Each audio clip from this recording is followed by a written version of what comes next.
કંઈક બોલવાની તક, સમજ, બુદ્ધિ અને હિંમત આપવા બદલ હું પરમ કૃપાળુ પરમાત્મા એટલે કે અલ્લાહ ઈશ્વરનો ખૂબ ખૂબ આભાર માનું છું અને ત્યારબાદ તમામ શિક્ષકગણનો આભાર માનું છું.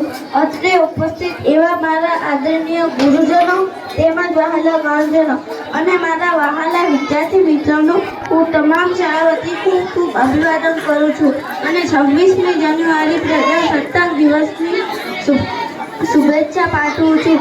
इमरान प्रताप गढ़ी का एक शेर है कि तुमने चाहा है नहीं वरना हालत बदल सकते थे. ये मेरी आंखें आंसू आपकी आंखों से निकल सकते थे. तुम तो ठहरे ही रहे जिसके पानी की तरह दरिया बनते तो बहुत दूर निकल सकते थे.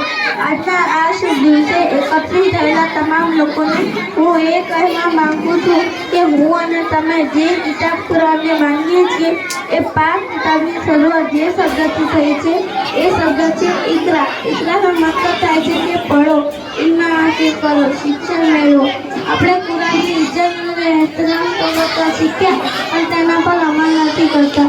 દુનિયા અને આખિરતમાં સફળ થવાનું જો કોઈ એકમાત્ર સૂત્ર અને રસ્તો હતો તે શિક્ષણ જ છે.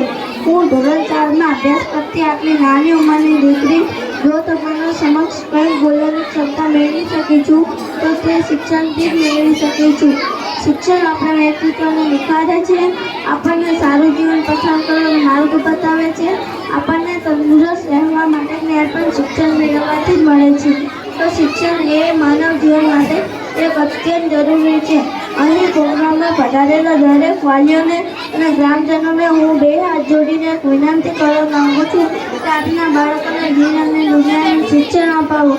અમને બાળકોને એ સમજ હતી કે શિક્ષણ ના મેળવવાથી શું નુકસાન થશે, પણ માતા પિતા અને મોટા હોવાના નાતે એ તમારા લોકોની ફરજ છે કે અમને શિક્ષણ માટે પ્રેરિત કરો અને શિક્ષણને લગતી બાળકોની જરૂરિયાતો પૂરી પાડો.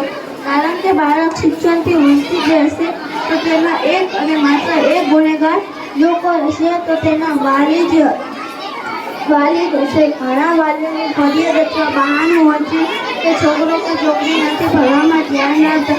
અમે શું કરીએ પણ ફરિયાદ તો બહાના બતાવવાથી અમે એ જવાબદારીમાંથી છૂટા નહીં થઈ જતા. તમે ક્યારેય પોતાના જાતને એવો પ્રશ્ન કર્યો તો કયા કારણસર છોકરી કે છોકરો નથી ભણવામાં ધ્યાન આપતા? ત્યારે તેની સાથે બેસીને થોડો સમય પસાર કર્યો કે શું ભણે છે, કેટલું આવડે છે, શું શીખવામાં તકલીફ પડે છે અને જે બાળકને વીક પોઈન્ટ છે તેના માટે સોલ્યુશન ગોત્યું. શિક્ષિત થયેલ વ્યક્તિ મા બાપ, ગુરુ અને નાના મોટાનું સન્માન જાળવે છે.